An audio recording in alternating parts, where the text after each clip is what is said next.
Are you excited? I am really excited. I'm excited for today and tomorrow and just sharing. I know. Have you ever got to do anything like this before? No, I've always been behind the scenes. I know. I've always done, and if I was in front of the scenes, I was modeling. Yeah. So Just taking pictures of your fine ass. just of the face, of the face. They like an aesthetic for short people. Yeah, they got. Yeah, they're like, oh, we'll use you. You're tatted and you're short, so come on. That's like when they had us go to that one that we went to. I felt so out of place at this fucking thing, dude. She like were we living together already? No, I don't think so. I don't think we were living together. We were like the kids were around each other already, but she's like, "Do you want to go to this like photo shoot thing with me?" I'm like, "Have you seen what I look like?" Well, no, they needed me to have a partner. Yeah, they just needed a pole for her to stand against. Yes. And so I was there. I was like, do you want to go? You can get some pictures, or are you cool with me kissing some other dude for No. these photos? And he's like, I will be there.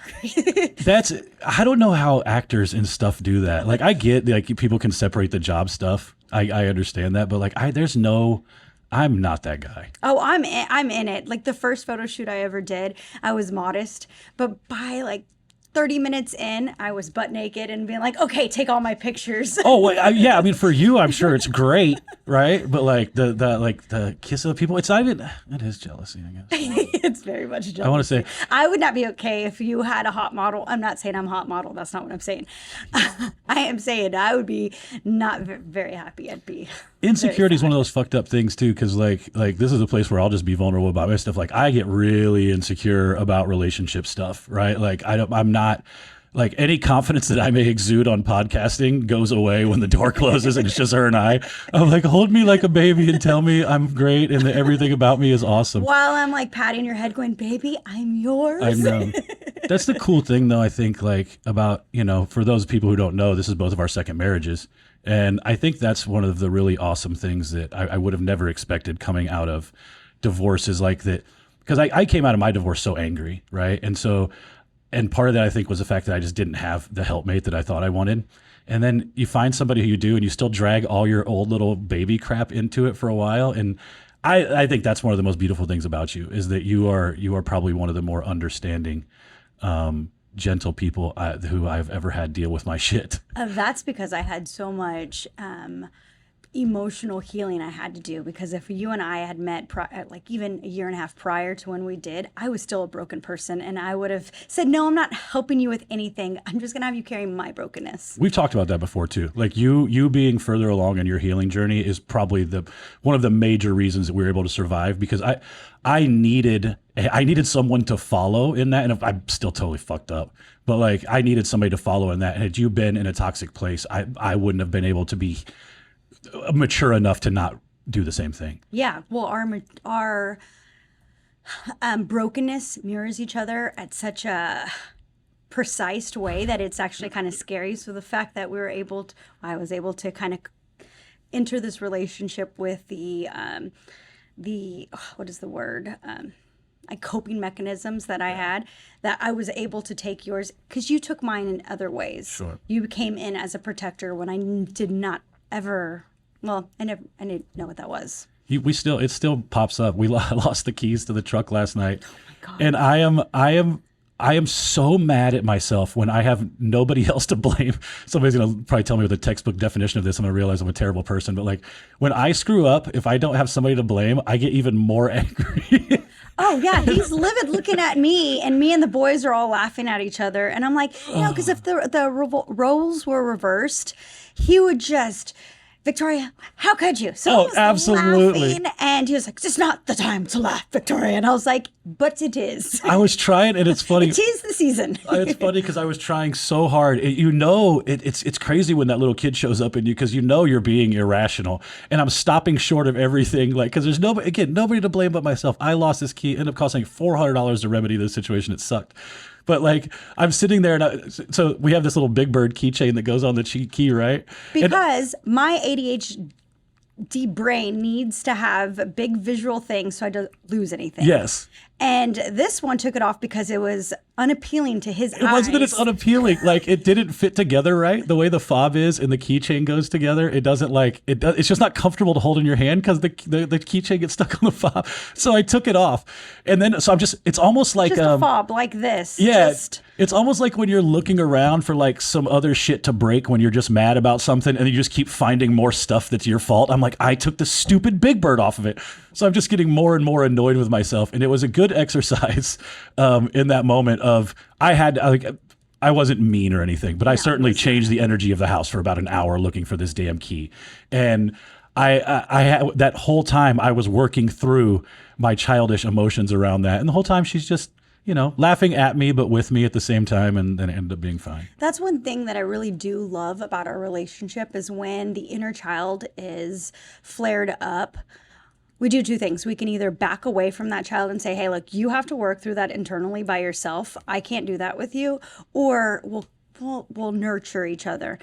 Yesterday, I was like, yeah, I'm going to go to the other room while you search because I'm asking you to tell me everything you can remember. And you're like, don't ask me that question, Victoria. I need you to be like that, right? Like, I and I'm not saying like do that for me, but I'm saying like that's something that it fills me up in a way to know that you care, but also that you won't deal with my more extreme levels of bullshit. Because what ends up happening is, at least in my case, is if you just were always like, oh my God, let me fix this for you, then it just becomes a respect issue. And now I'm just like running all over the place. Well, and the thing is with my personality, you ain't gonna do that anyway. I'm not going to do it. No. And then I'm going to start disrespecting you and that's what happened to my first marriage. My ex-husband did not give the authority that I needed. And I became a turd and started running him over because I wanted to show my dominance, and I don't need that. The mutually assured destruction is a really interesting way of loving somebody.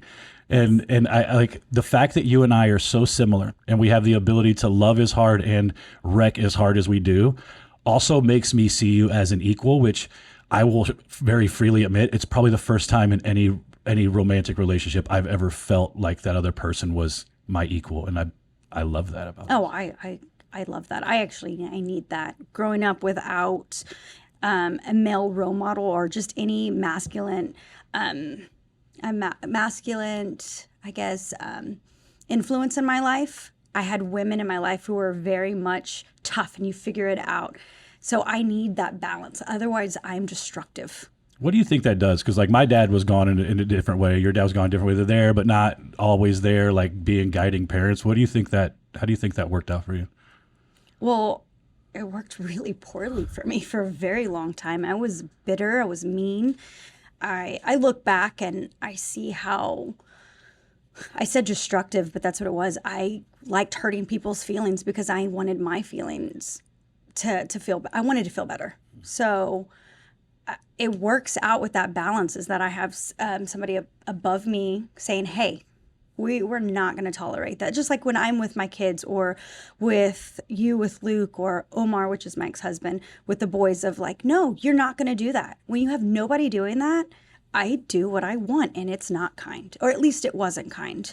It's really interesting how that kid shows up. Oh, yeah. It's for us in general, but I think probably anybody who listens to this. I'll tell you, I'm the Grinch during Christmas. This is our current struggle right now. Right now, I have so much trauma around the holidays, and I have different types of trauma. Most people, not most, I don't want to say that. There are people who have parents who neglected them. I have a parent who neglected. I had a parent who put me in situations to be sexually assaulted. Like, I had a very tough upbringing, and during the Christmas, I was left multiple times alone without knowing where my parents were. So I did not realize until recently that I am mean during this season. And little Luke we call our kids Little Luke, Big Luke. We got two Lukes. She came with a Luke and I came with a Luke. So we had to rebrand them. Little Luke loves Elf on the Shelf. The 8-year-old version of Victoria does not like any of those games, and I want to pop all of it. And my kids never got any of that. So for me, that little girl who pops up, I'm like, God, she's so mean. Well, and my reaction is to do the exact opposite. It's, I'm going to create a magnificent world that I didn't have as a child. So I'm just going to spoil the hell out of this 9-year-old. So I'm like, you leave Santa Claus the fuck alone Mine and believe is as long like, as he wants to. Why are you love the way you are? You're not even grateful of it. You know what I would do for that? It's so that's so weird too, because I had it happen the other day with Big Luke. We were walking out of the store and I thought he whacked Noah with a grocery bag that had my shit in it. And so I walked over to him and snatched it out of his hand. I was like, stop hitting people with my crap. And he's like, I hit my own leg with it. I was like, oh, I'm sorry. There was a part of me, like, in a second, I went from dad mode to high school, like older brother, like, stop messing my stuff, right back to, damn it, you misread that one, you idiot. Now you got to apologize, right? And I love our kids for having the grace, because they hear us in our good times. They hear us bickering because we're kind of like, we're that funny couple who says snappy shit. And then sometimes they hear us outright have disagreements. And I don't know if that's the best thing in the world, but I think we have the right kids. I think it's the most realistic thing in the world. So there was a season in my marriage, my previous marriage, that we hid everything. And then the kids, when we got divorced, they're like, whoa, what do you mean? And it's not realistic. The boys, two of our boys live in the same, or share the same room, and they're constantly fighting. And I tell them, look, Luke and Judah, we share the same room. There's no separation for us. So sometimes we just get on each other's nerves. Yeah. And once they hear it in that perspective, they're like, oh, you can have grace with the person and be irritated by the person and still love them to the moon and back. So I think it's healthy. Those two are like an old little married couple. They speak a whole separate language. They have separate jokes. Yes, we're at the dinner table and they're just giggling amongst themselves. And I'm like, the little kid in me is broken. It's like, why are you talking about me? And they're like, what are you talking about? I was like, oh, never mind. I do the same thing. Every time they start laughing, I have this childlike flare up of like, am I the butt of some joke that I don't know I think so about? too. And I'm looking, I'm like, I have mirrors everywhere in the house. And I'm like glancing, I'm like, do I have something on my face? Okay, no, they're not making fun of me because of this. And then I'm making situations and scenarios in my head. And then they're just laughing about something at school that happened. I know we sound like the worst parents in the world right now. Understand, these are our thoughts, right? Like, we're not flipping out on the kids all the time, because that is one of the things that I've had to learn with having the older boys in the house, right? Like I've said before, I get to hang out with a bunch of friends, and I am also still the main male role model in the house too. So it's been a really beautiful opportunity for me to engage in allowing my 44-year-old to show up, right? And it's cool because I know how slowly he used to show up before, and now he's like there real quick, right? Like he shows up very quickly. So a lot of this stuff is like, it's funny more than anything. And I'm just, like I said, I'm just glad we got good kids who don't care. Oh, we got such good kids. So our oldest is graduating this year, and I'm super proud of him. First, for myself, I was 18 when I got pregnant and 18 when I got married. So to watch my son now graduate with top 15% of his class, and he's applied to 7 colleges. He's gotten into 4 of them already. I'm just a proud mama. And then I'm watching the other kids look at him and say, okay, that's the path.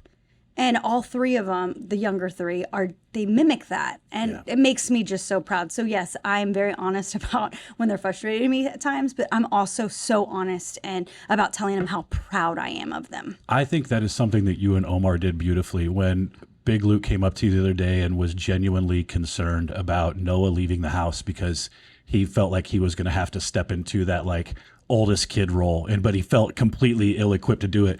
And I'm sitting there thinking about it. And I didn't grow up with brothers, and I only have Luke, and he didn't come along till way late, right? And I'm looking at that, and I was just like, inside, I was like, this is what good fucking parenting looks like. This, like, you have one kid who has done such an amazing job of leading the other ones that the next one is now concerned about his ability to fill those shoes, and not like in a negative way, like wanting to do it, but also like realizing that Noah did such an amazing job. I was like, dude, that is some badass parenting. I have to say that one thing that Omar and I have done evenly across the board is go back to them and apologize for things that we've done wrong. We were young parents, so we're growing as they're growing. And we both came from very abusive backgrounds. So we're starting from scratch trying to figure out how we do this. And we have an agreement on how we're going to do that. No matter how much we can't stand each other, that's one thing that stands. Yeah. We have a vision for those boys, and that doesn't change. Talk about divorce a little bit, because I've been very keen on the show. You know, Jennifer, my ex, and I, are finding a good co-parenting space, but we have had a very rocky first 3.5 years of our divorce. And even when you and I first started dating, you know, anytime somebody's new is coming around your children or anything, I think the parent who is not a part of that everyday stuff is going to have questions and those types of things. We went through all of that with both of them. Omar's definitely adapted much faster and much better. Where do you think you all kind of made, like, do you remember where it became easier? Actually, we spoke about this morning. Spoke about it this morning. Omar and I are both spiritual people. We both believe in a higher power, and we were never in agreement on that. And then finally, one day, we both were like, if we are going to live by faith and live with softness in our hearts, we can't fight with each other, because that just contradicts everything of us saying we're Christians and, you know, we believe in God. God says, love your neighbor, love the people who love your enemy. And we had to forgive each other, and the broken parts of us that destroyed each other, and say, hey, that's no more. So I think that's what it is. It's both of us had to really understand and forgive each other, because because we believe in a higher power. Therefore, if we're going to believe it, we need to act it. And that changed when he called me actually one day and said, Victoria, how am I going to believe in God if I still have so much hate for you? Because he's forgiven me for my sins, but yet I can't forgive you. Then I'm no better than he is, or no better than the devil, or however he said it. And I said, same, Omar, if I believe in God and believe that he loves every broken part of me, and yet I can look at you with disgust, then I'm not really this person who understands the love that Christ has for us. And that understanding allowed us to say, okay, we're brother and sister in Christ, and that's it. Yeah. We have a beautiful blessing with 3 kids, but the rest, we don't have hate. Yeah. There's little time in this world to focus on how much we hate somebody. Well, and I thank you for sharing that, because I think that's like, that story kind of floors me every time. One, just you two as a couple, but also just him, right? Like, that is not. I can tell you right now, sitting here today, I would struggle to get those words out, right? Saying that to my ex-wife, and I can freely admit I'm not in a space where I'm like willing to look inward enough to realize that my irritation that still stems from that, it has nothing to do with any emotions for the person. It just has to do with this overarching feeling like you never fully got the other person to understand how right you were, right? Which, that's my fucked up part. Yeah. You guys have been able to move past that, and then still have really great boundaries too, right? Because I've seen you guys also be like, hey, this conversation is not going well. We're going to end it here. Yeah, that's what I say. I say, hey, I'm done. Yeah. I'm not going to say anything nice after this point. So I'm going to get off the phone, or you need to leave, especially if we're dropping off kids. And then he says, hey, those are fighting words. Yeah. And then I know already I've crossed the line. So we both have trigger positive words for each other to let each other know, hey, this isn't going to serve our kids and the agreement that we have. So that's really important to us. I hope that's encouraging for some divorced people out there. It was not easy. I mean, we went to court when Matt and I moved into the house together, and my ex-husband was livid. I mean, I had to drive for how many months? Probably 6 months. Back and forth to pick them up, because I chose to move to Collin County, which our jurisdiction was just, Dallas and Ellis County. Yeah. We were maybe 5 minutes out of the county line, and he worked in Collin County, but still he was upset. We went to court. He won that part of it. I gave him child support money back, and after that is when we had our talk, and we were able to punch each other and get into the ring. And that's one thing when we come for our kids, and you and Jennifer too, when we are in our backs are against the wall, we are going to fight for our children. Yeah. And I don't care how bloody I am, we're going to fight. I'm going to fight to the death. Yeah. And he's the same way. And finally, like, the kids are good. We're actually hurting them. And then it was the epiphany of like, what are we doing? That whole time too, when you all went back to readjust those terms of the paperwork and stuff, that was a huge time for us too, because there were some things, not going to get too much into the court stuff, but you put a lot of faith in me at that time, and we had lived together, right? But not for very long. You know, it was putting you in a position to, I wouldn't say rely, but you were definitely saying, "Hey, we are doing this together now," right? And you didn't have a lot of time with me to really believe that would happen. And now we're, you know, almost 2 years later. It's a lot The different. reason too is we were so honest Yeah. with each other on like, hey, you cross this boundary with me. I don't care if I have nothing.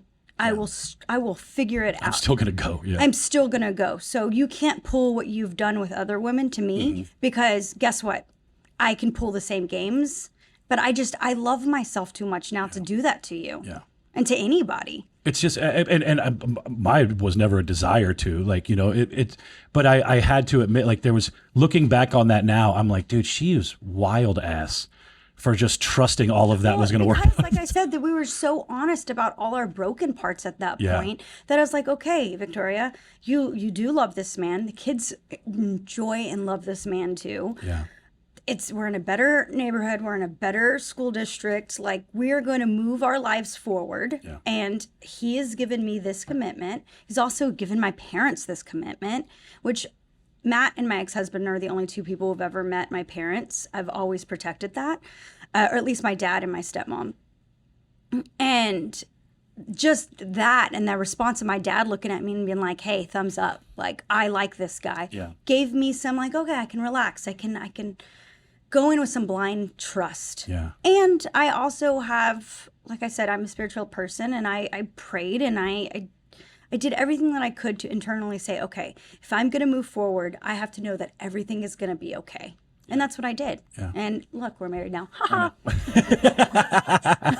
freaking love it. And for those people who don't know, because why would you unless you listen to some of the other stuff that maybe you've heard us talk about, us meeting each other. Even the night that we met each other, we sat and talked about all of our broken shit. So me and Brian, friend, business partner, are out at this restaurant blowing off opening day, blowing off work for opening day of baseball, like on a Thursday, right? She walks through the door and I'm not shitting you, like silhouetted against the sun. All I can see is she's got everything I'm looking for. She's like 5 foot tall. She's got tattoos, right? I can tell what the body setup looks like and it's fantastic.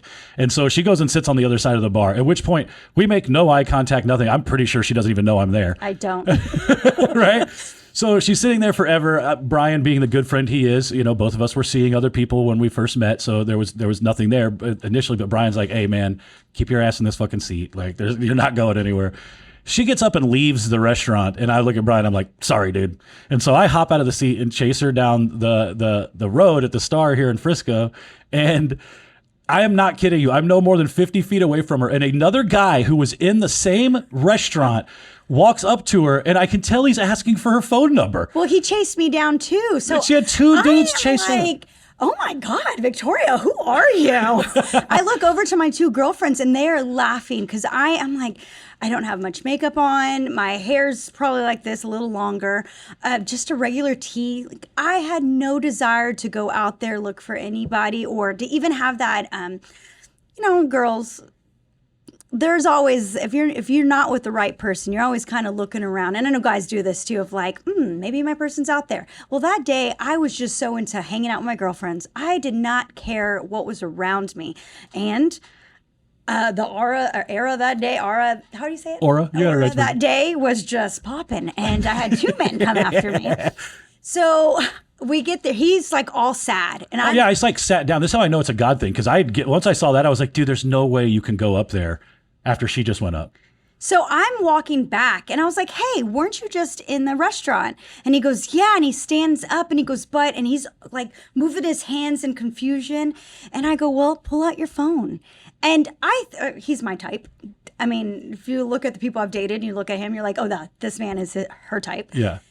And I give him my number. Well, we end up meeting later on that night. Yeah. And we sat there and we're just so honest about how we were in our previous marriages, what we wanted in life and how we were seeing somebody. We were just honest with each other. And he was like, do you want to go back up to my place? I said, no. Yeah. You can take me to my car. And he walked me to the car. And I said, I want to be friends with this dude. You're not that honest with most people. And we were just so bloody honest with each other. And we didn't see each other again for like 4 months. Yeah, for 4 months. But we maintained a friendship. I pursued the friendship, but I didn't care. I didn't see anything past of like, I want honest people in my life. And if I can be honest with a stranger, which I talk to every stranger at any restaurant and any place, I become friends with everybody. I was like, this is what I want. Yeah. And then it turned into something, and we started kind of dating. And again, haha, there was little trials we had to get through. But I'm happy for those. Like from my own perspective, I needed to understand that the man I was not going to be acceptable, not just for you, but like, you know, I have no problem. Like, I love the fact that there are 4 boys in our house between the ages of 9 and 17, right? The grocery bill is murderous, right? But like, I love that there are that many people in there. And as we've grown, the opportunity to be a huge influence in their lives has become one of the most important things about our relationship, right? Like, I love being able to lead by example for those guys. And so much of old Matt, he just doesn't get to show up because like this dude would just show him the fucking door. And I don't think I would have understood the power of that without some of the stuff that we went through early on. yeah, and because we went through the things early on, grace was given. So prior to me meeting Matt, I started going to a church where they had, I guess, similar to like an AA.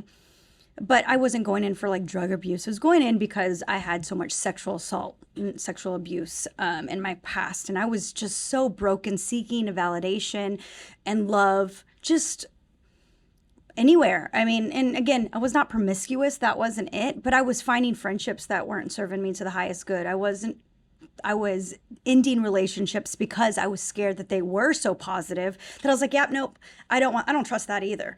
So doing all that work, because I did it for a year, when Matt presented himself and we were so honest and there was so much grace given that when hard times came through, I was like, okay, we can do this. We can get through this. Yeah. Our brokenness is similar. Our desires to be healed is similar. We can do this. And so I wasn't scared. So the rest of it, there are days where I'm like, oh my God, he's going to make me want to punch the wall. But I'm glad to be in the house that I'm in. But she already married me, so ha. Damn. I remember a moment early on. You were sitting on the counter in the bathroom at the Star. Yes. And I was lying, right? Or I was not telling the truth. I lie by omission.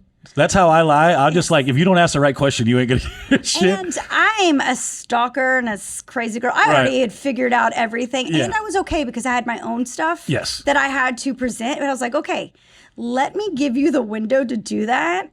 And I want to talk about this window because it was a turning point in my ability to see you for just, everything that I see you as now.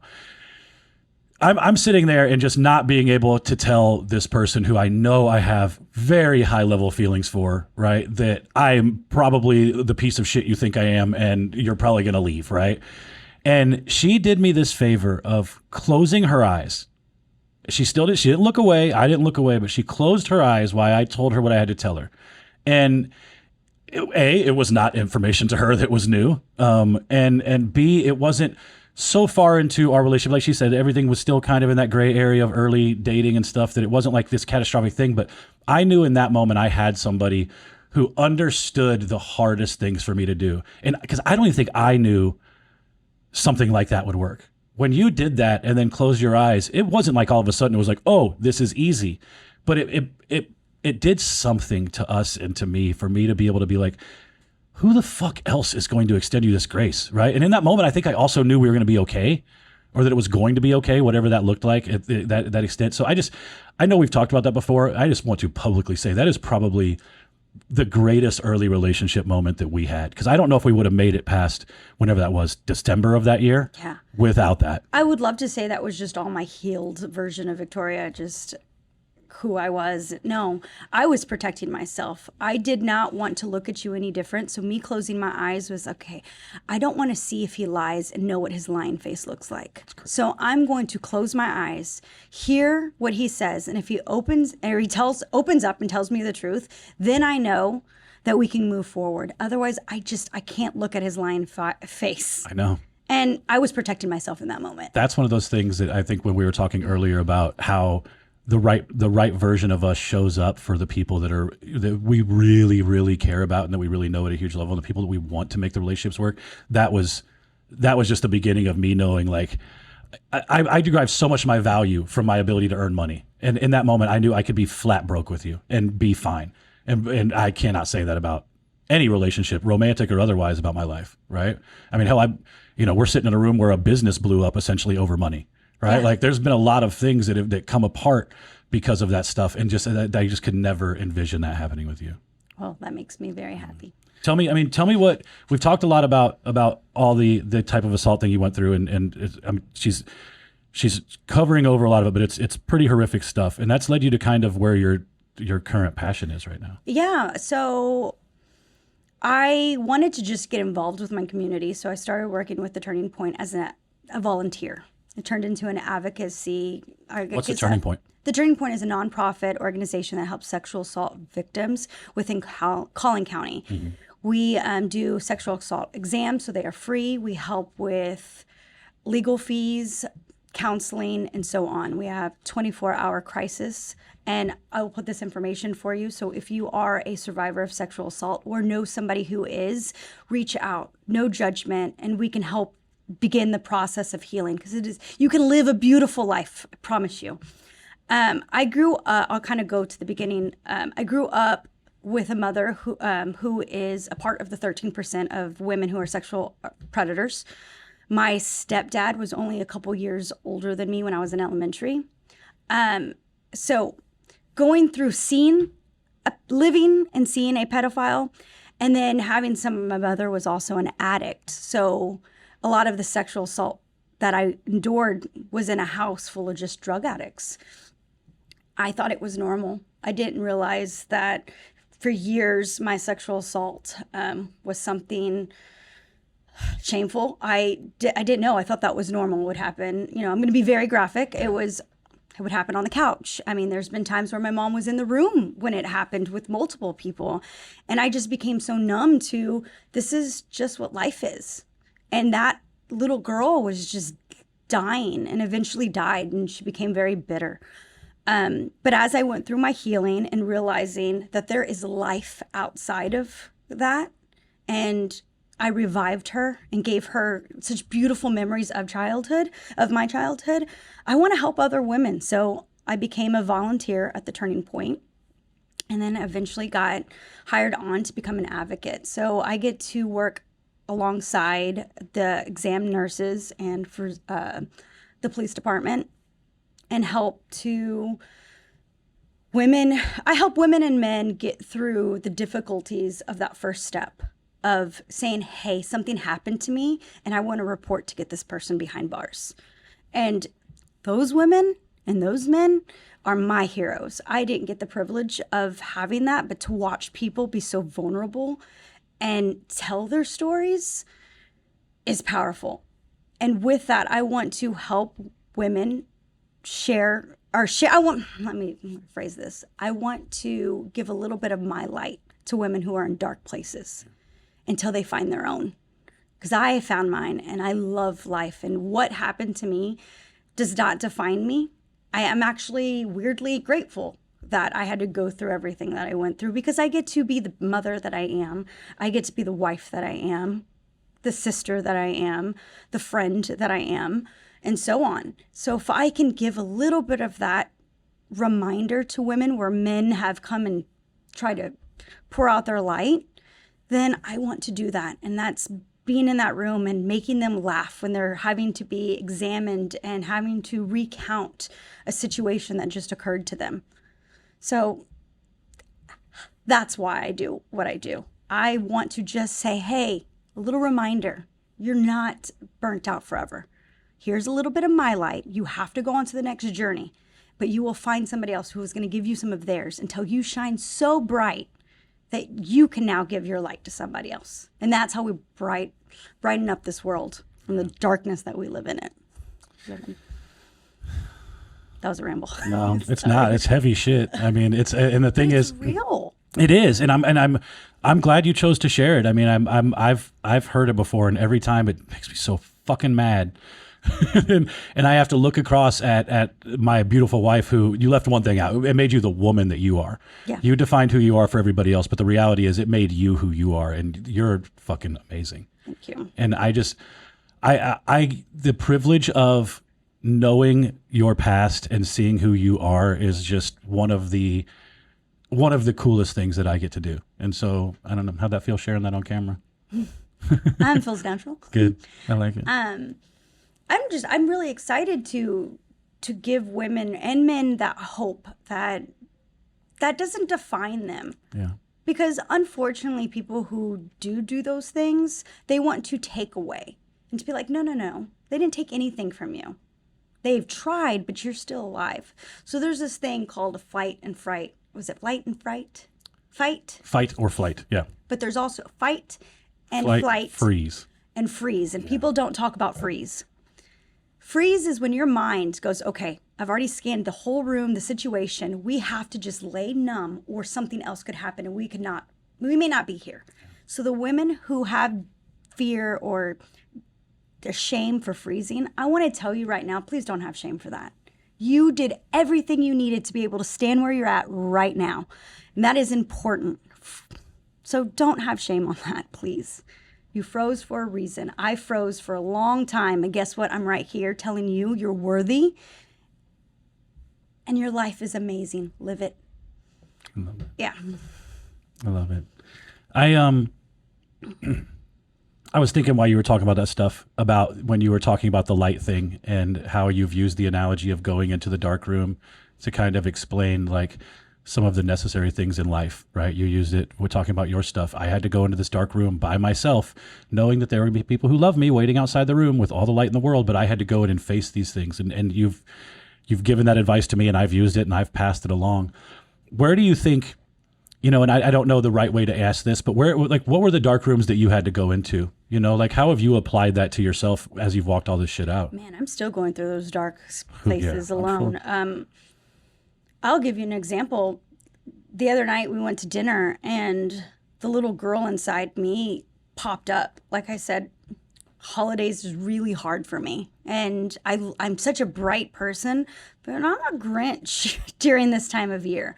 And I had to lay her down. So I'm constantly having to go and lay those versions of me down. And for that, so... Hang on. I know what you're talking about.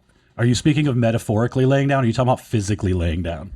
Metaphorically laying down. Do you also sometimes, though, have to physically? I have to physically down, Yeah. and that's what I was going to go to. Yeah. So the closet is my safe place. Laying in a ball in the closet is where the little girl I thought was being safe, but that was her place of going, I'm so scared that I need to go and hide away. Sorry, I may cry. But the other day, she popped up, and you and I were just like not on the same page, which is okay. And you did something that you've not done before, and in your frustration and rage, you went to work out, which I'm really good at that. When I'm done and I need to like cool off, I'll go run.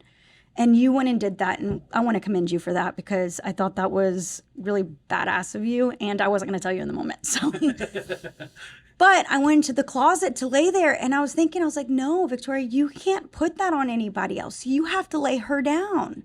So I talked to myself. I laid on the floor, and I felt as if I was holding her and saying, hey, I got you. Don't worry. Stop. And I'm a Little Teapot was my, the song I would play over to be like, when I was scared, that I'm a little teapot, and I would sing it to myself to calm myself down. But I sang it to her on Saturday, and I'm like, no, don't be scared. Let me sing you this. And I laid her down for the first time. Now, I don't know if she'll pop back up, but right now she's content. And if that's what I need to do. So if you need to go into your closet and lay down and sing your little inner self a beautiful lullaby, do it. She needs it. He needs it. And that's what I did. And so I'm always going into those dark spaces. So that's what it looks like for me. My teenager pops up and so my dad, I love this man now. Unfortunately, he wasn't the best version of himself. And he has his own trauma that we now are in a place that we can speak on. And they're very similar. And again, broken patterns will continue until you acknowledge them. We're finally in a place that we are acknowledging our broken patterns. And so our kids are different. But he was not the best version, and he would say very hurtful things. And I took those on. So the teenager in me would put them on and say, you're a slut, you're a whore. I wasn't any of those things. I'm actually proud of my numbers, or proud of the relationships I have, because I wasn't just out there just giving myself away. And I am very proud for all the trauma that I have. That would have been the easiest thing. But because he would say these things, I was like, no, I can't be that way. And I'm actually very grateful for that. But when she pops up, I have to go, no, let's go to the fact sheet. You are not these things. So going into those dark spaces is identifying what part of you is flared up and what version of yourself needs love, and then giving those words to that inner self. And that's what I do. So when I go into my dark spaces and that dark room that nobody can go in with me, is telling Victoria, you're worthy. It's going to be okay. And I love you. I love the adult version loves you, and the 80-year-old version of you is proud of us. And I also make videos to myself. This is one of my favorite things you do, by the way. Yeah, I do. So even when I'm crying, the adult version of me will make a video and I will say how I'm feeling. So that way, when I need to go back and figure out why I'm feeling a certain way, it's actually the best tool. So that way I can be like, okay, so this memory popped up. I was 13 when that happened. So this is the version of me that needs some healing right now. I go in for that much work. Is that your myself. journaling, the videos? That's my journaling. Yeah, I like that. And I have years. I even have journals of you and I of when we started dating. You gave away a journal to I did. somebody one time. I did. Never got that back. And I was okay if I didn't. She was going through some heartache, and I was like, hey, you're going to see me crying over somebody that was like, why would I cry over that person? Yeah. And you're going to see me saying, hey, and in that journal, I have a letter to my future husband. And I when I gave it to her, I said, hey, make a page, write to your future husband, because this person is in it. Yeah. He's putting butts by you, and you're an and. Yeah. And I'm an and. Yeah. And I'm amazing. And I am a good woman. I'm not, but she's this. I'm not that. I'm an and.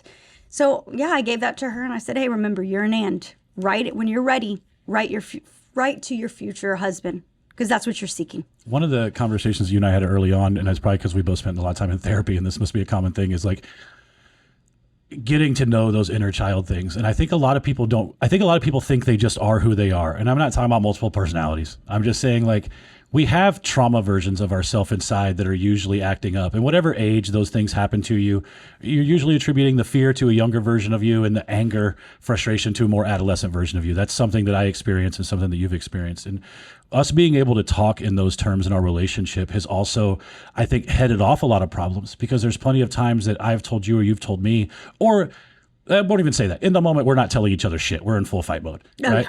But afterwards, or even maybe during, there is usually some recognition of who is playing in the sandbox at that in any given moment. I know when the 36-year-old version of you is showing up versus the teenager or childlike version, and vice versa for me, right? Like, that has been I believe that's been a huge part of how you and I have learned how to communicate with each other, just understanding those are even in there. I don't know if you really remember this. The first time, again, we were friends, we would text. The first time we FaceTimed each other, I came out of church. I definitely don't remember this. She probably doesn't. But he was going to Project U. And so he was going through his healing the same time I was going through mine. And I had a question. Mine was faith-driven, and his was more in spirituality realm. So it wasn't directed to Christ. But the question was it was something around surrendering, and how do you surrender? And it was a question that he had for that day and a question I had. And in our fights, I have to remember, how am I surrendering right now? Am I going to surrender the problem and just listen to it? Or am I going to say, screw this, and do what Victoria used to always do and say, we're going to fight? Because guess what? I fight. Yeah. I'll get in the streets and I'll get hood real quick. Yeah. I still grew up in Webb Chapel. Don't test a bitch. But for me, it's one of the things that I have to remember. I'm like, okay, our spiritual journey is very aligned. So when I say certain things or you say, I have to check myself and be like, hey, you're not surrendering this right now. Yeah. Like, you're just being awful. What are your favorite things we do together? Because I have mine. Oh, that's a good one. Traveling. Yeah. Traveling is my love language, and to find a partner that we can do that together makes me happy. And the way we travel together. Yes. I don't want to be on anybody's time schedule. I'm good. I want to go and explore. And if I take a left, you're okay. We will pivot like crazy on a Yes. trip. We'll just be like, you know what? I know we were going to drive 500 miles to go see this thing today. Let's do that tomorrow and go see this other thing today. Yes. Right? We do that really. And I love that about it. I love that. I love actually, one of the things that I love is when you're washing dishes and I'm cooking. I was going to say being in the kitchen together is probably the time then I feel the most relaxed and the least concerned about the world around me. Yes. Right? Because the boys start to come into the kitchen and they start to huddle around and they tell us about their days. They ask us questions. Our life is in the kitchen. Yeah. And I am a typical man in the sense of like, I am so like her feeding me makes me feel so loved, right? Like it makes me feel so loved. One, I am not going to take the time to like her cooking dinner changes so many things in our life. It changes our finances because I'm not ordering Grubhub. Right? Yeah. It changes our health because we're not eating a bunch of shitty food. It changes the time we get to spend each other without our phones in our faces. Yes. All of those things are things that cause me anxiety. And instead, I get to spend time with you and then eat food that feels good. It sits great in my body. It's warm, it's peaceful, and I feel taken care of, which again, back to those kids, that is what I'm looking for, right? My childhood was different than hers. I was just flying solo, right? Like I was just out there doing my own thing from pretty much about 8th grade on, right? Yeah. And so I feel all these ways about like having someone in that nurturing role. You know, she was not joking about the rubbing the head earlier thing. I mean, I'm 6'3", 225. There's 0 people in the world who can envelop me in a hug that will make me feel like I did when I was 6 years old. But there are ways to get that from a person that you are in an intimate relationship with, and you do an amazing job. Well, I've heard you. When you say that, I've heard it. Yeah. I've taken it in, and now I put it to action because I know that is something that is meaningful. Yeah. Especially when the vulnerability of you is flared up and you are just irregulated and you're like lost. Yeah. That's when we were most destructive. And that's when I can step in and be like, hey, I got you. Yeah. As your wife, as your friend, as the mother of our children. And even though he didn't birth my kids and I did not birth Luke, but they're still ours. And that's how we raise it in our kids in our house. Yeah. They know that we are a unit. And so that's important. Rubbing your head is important because it's me showing up in all those ways saying, hey, I've got you. You know, the other thing that we do that's probably, it's the most domestic thing that we do, that we just do without thinking, but when we don't do it, we both get mad, is showering together. Oh, yes. We shower together every night. And if we Every don't, single night. and then if he doesn't ask me to wash his back, I'm like, Offended. so what hoochie washed your back today? I hope you get a pimple tomorrow. I did have an appointment the other day, and I came back in, and I was in the bathroom doing something. I think I was like trimming my beard or something, but she thought I got in the shower. She comes whipping around the I'm corner. like cleaning my closet and organizing, and I thought I heard the shower going. And I go, who the hell are you going to shower for? Or why? And he was like, I'm brushing my teeth. I was like, oh, okay. Never mind. I was like, my bad. I love He it. does the same thing, though. I absolutely love it. So I broke a perfume in the house the other day. Yeah. And it's everywhere. It's everywhere.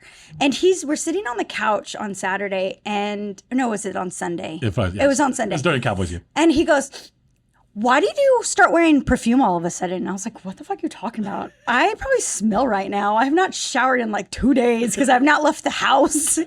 Like, what are you talking about? I'm trying to like be by myself right now.